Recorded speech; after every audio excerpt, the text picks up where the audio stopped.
मैंने फ़ोन किया उस लड़के की बड़ी बहन को और मैंने जो जिस लहजे में उसकी माँ ने मुझ पर चिल्लाया था ना, उससे मैंने 100 गुना मैंने अपनी आवाज़ ऊँची की। ऐसा नहीं है कि वो लोग बहुत हाई-फ़ाई थे या उनका बेटा बहुत खूबसूरत था या उनकी बेटियाँ बहुत खूबसूरत थी, ऐसा नहीं, सब लोग नॉर्मल लोग थे।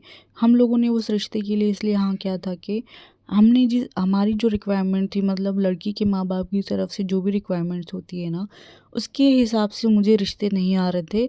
आ भी जाएँ तो मुझे लोग पसंद नहीं कर रहे थे। तो इस लिहाज से हमने सोचा कि सबने डिसाइड किया कि नॉर्मल लोगों में जाते हैं, मतलब ठीक है, जिसको पसंद आए वहीं पे शादी करते हैं, सीधी-सी बात। तो इस लिहाज से ये रिश्ता पक्का हुआ था। उसके बाद मैंने खूब खूब एक से एक मैंने अच्छी ख़ासी बात सुना दी उनको, वो रिश्ता वहाँ ख़त्म हो गया। और उसके बाद जो मेरी ज़िंदगी झंड हुई ना, सच बता रही हूँ मैं, अल्लाह ने क्यों ऐसा किया पता नहीं। उसके बाद क्योंकि हमने ये रिश्ता पक्का हो गया था, सारे लोगों को पता चल गया था कि एंगेजमेंट है, सडनली फिर एंगेजमेंट रुक गई। लोग आकर पूछ रहे थे कि क्या हुआ, क्या हुआ? एंगेजमेंट होने वाली थी, फिर सब कुछ बोलना पड़ा। ये सारी चीज़ें, शर्मिंदगी होने लगी थी माँ-बाप को मेरे। तो उसके बाद थोड़े गैप के बाद फिर एक और रिश्ता आया और उन लोगों ने भी मुझे एकदम से पसंद कर लिया।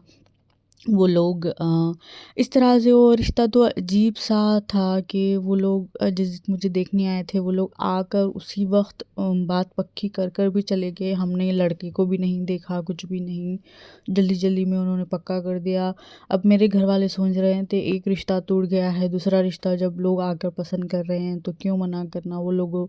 तो सिर्फ़ 3 दिन में सारी बातें हो गई थी। तो ये कुछ 2000 या 2020 20 या 21, सॉरी 2021 की बात है।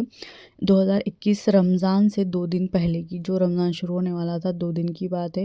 वो लोग 2 दिन पहले आए थे, रिश्ता पक्का हो गया था। फिर दूसरे दिन फ़ौरन मेरे माँ-बाप उनके घर गए, लड़के को देखा, वहाँ पर जाकर लड़के का मुँह मीठा किया, सब कुछ की। उसके बाद जो रमज़ान शुरू हो गया तीसरे दिन से, रमज़ान के ईद के दूसरे दिन ही मेरी एंगेजमेंट थी। डेट फिक्स हो गई थी। सब लोग, अब चलो ये तो ऐसा तो कुछ भी नहीं होगा, यहाँ तो बात पक्की हो गई। इसमें भी मुझे अच्छा ख़ासा मेरा फंक्शन हुआ था, वो लोग अच्छा ख़ासा मेरा मुँह मीठा कर कर अच्छा ख़ासा एक अच्छी लंबी चौड़ी दावत हुई थी। तो इसके बाद क्या हो गया, रमज़ान के बाद फिर से यही सेम चीज़ हुई कि वो लोग कॉल्स उठाना बंद कर दिए। वो लोग कॉल्स 15 दिन तक उन्होंने कॉल्स नहीं उठाए। तो जब फिर समझ में जब पता चला जो मीडिएटर है, तो उनसे जब हमने अच्छे से पूछा तो उन्होंने कहा कि लड़के को लड़की पसंद नहीं है। वो लोगों ने ये रीज़न दिया। तो अब यहाँ पर बात मेरे पे आ रही है, 2 बार भी मेरे पर आ गई। तो ऐसा नहीं है कि सब लोग खूबसूरत थे या कोई हीरो टाइप थे, सब लोग अंकल्स टाइप ही थे। तो यहाँ पे बात आई। उसके बाद जो मेरी ज़िंदगी, उसके बाद ये सारी चीज़ों के बाद जब ये रिश्ता भी टूट गया था, जो असल में हकीकत दूसरी थी कि उस लड़के को कोई और लड़की पसंद थी। वो वहाँ पर शादी करना चाहता था, बट उनकी कुछ फैमिली मैटर्स होने की, हमें ये बात मेरी शादी के बाद पता चली कि उस लड़के का किसी और के साथ चक्कर था। ऐसा नहीं था कि उसने मुझे रिजेक्ट किया। तो इस लिहाज से उसके माँ-बाप ने जल्दी-जल्दी में रिश्ता पक्का कर दिया था।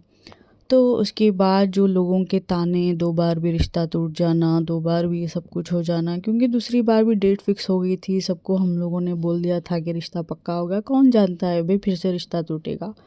तो फिर उसके बाद लोगों के ताने कि क्या करते हैं, रंग ऐसा है, थोड़ी-सी मोटी हो गई है, लोग तो रिजेक्ट करेंगे ही ना, थोड़ा अपने रंग को सँवारो, अपने आप को सँवारो।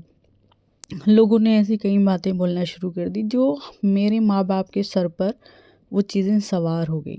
इसकी वजह से कई बार अब सबको उम्मीद टूट गई थी भई कि रिश्ता होगा, नहीं होगा।